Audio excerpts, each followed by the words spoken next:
E se eu te dissesse que o maior perigo para a obra de Deus não vem do inimigo de fora, mas das atitudes erradas de quem está dentro? Neemias não enfrentou apenas muros quebrados e ameaças externas. Ele precisou lidar com algo muito mais grave: injustiça, exploração e opressão entre o próprio povo de Deus. Hoje, em Neemias capítulo 5, vamos aprender uma lição poderosa sobre liderança, justiça e temor do Senhor, descobrindo uma crise que quase paralisou a reconstrução de Jerusalém. Fique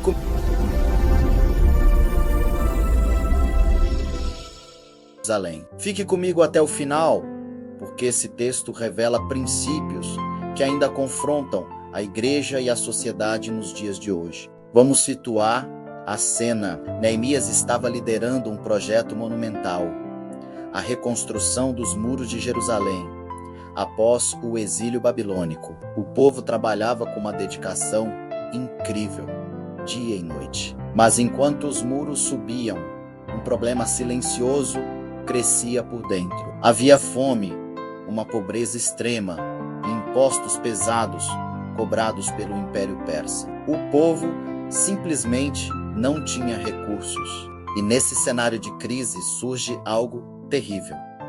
Alguns judeus mais ricos, aproveitando a situação, começaram a explorar seus próprios irmãos, emprestando dinheiro a juros altíssimos e tomando suas terras. Uma crise social estava explodindo, bem no meio de uma grande obra espiritual. É nesse ponto que a história começa. O texto diz que houve um grande clamor do povo, e especialmente das mulheres, contra seus irmãos judeus. Imagine o desespero. As pessoas diziam: nós temos filhos e filhas, muitos filhos, precisamos de trigo para comer e para sobreviver. Outros lamentavam: tivemos que hipotecar nossos campos, nossas vinhas e nossas casas para conseguir comida. A situação era tão grave que alguns chegaram ao ponto de vender seus próprios filhos como escravos para pagar as dívidas e os impostos ao rei. Pense na dor de uma família tendo que fazer isso. O mais chocante era que essa exploração estava acontecendo entre irmãos, pessoas do mesmo povo, da mesma fé. A obra de Deus simplesmente não pode prosperar quando o povo sofre em silêncio. Uma lição poderosa aqui é que Deus sempre ouve o clamor dos oprimidos. E como Neemias reagiu a tudo isso? A Bíblia diz: quando ouvi o clamor e as suas palavras, muito me indignei. Ele sentiu uma raiva justa, uma santa indignação. Mas atenção, ele não reagiu de forma impulsiva. Ele pensou, refletiu consigo mesmo e só depois agiu. Primeiro, ele convocou uma reunião com os nobres e os magistrados, os líderes que estavam cometendo a injustiça, e os confrontou diretamente, com coragem e clareza. Isso nos ensina algo valioso sobre liderança. Líderes piedosos não ignoram o pecado dentro do povo de Deus, mas também não agem no calor do momento, sem sabedoria e discernimento. Eles confrontam o erro, mas o fazem com o objetivo de restaurar. Neemias então expõe o centro do problema: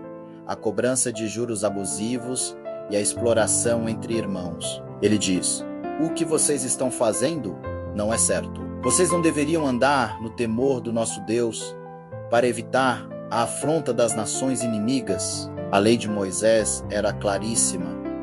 Era proibido cobrar juros de um irmão israelita em necessidade. O que estava acontecendo era uma contradição gigantesca. Aquele povo tinha sido libertado da escravidão no Egito e, mais recentemente, do exílio na Babilônia. Mas agora eles mesmos estavam escravizando seus irmãos por causa de dívidas. Além de ser um pecado contra Deus e contra o próximo, era um péssimo testemunho para os povos vizinhos. Não faz sentido algum sermos libertos por Deus e, ao mesmo tempo, oprimirmos aqueles que ele também libertou. Diante do pecado exposto, Neemias não para na denúncia.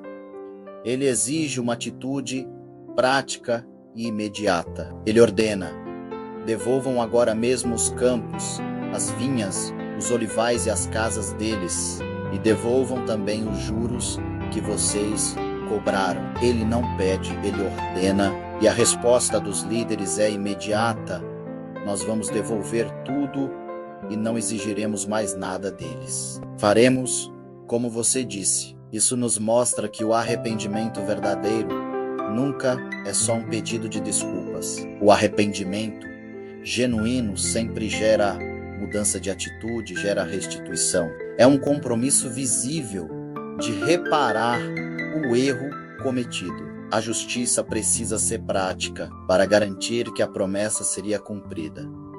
Neemias sela aquele momento com um ato simbólico e poderoso. Ele chama os sacerdotes e faz os nobres jurarem diante de Deus que cumpririam sua palavra. Depois, ele sacode a dobra do seu próprio manto e diz: assim sacuda, Deus da sua casa e dos seus bens, todo homem que não cumprir esta promessa. Assim seja ele sacudido e esvaziado. Foi uma advertência solene, mostrando a seriedade do compromisso firmado. E todo o povo, em uma só voz, respondeu: Amém. E eles louvaram o Senhor e cumpriram o que prometeram. Quando o temor de Deus governa o coração das pessoas, a justiça se torna uma prioridade inegociável. Chegamos então à grande lição de Neemias, capítulo 5. Neemias nos ensina que não adianta nada reconstruir muros de pedra se os relacionamentos entre as pessoas estão quebrados pela injustiça. Deus se importa tanto com a obra que fazemos para Ele, quanto com a maneira como tratamos uns aos outros, especialmente os mais vulneráveis. A justiça de Deus precisa começar dentro do seu próprio povo. Uma liderança bíblica de verdade não tem medo de confrontar o pecado, mas o faz para restaurar, proteger os oprimidos e honrar a Deus.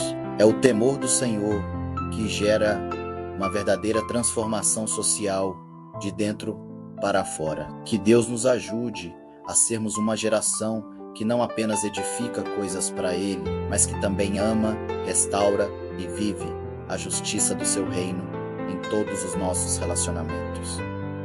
Muito obrigado por assistir. Se essa mensagem te abençoou, compartilhe e se inscreva no canal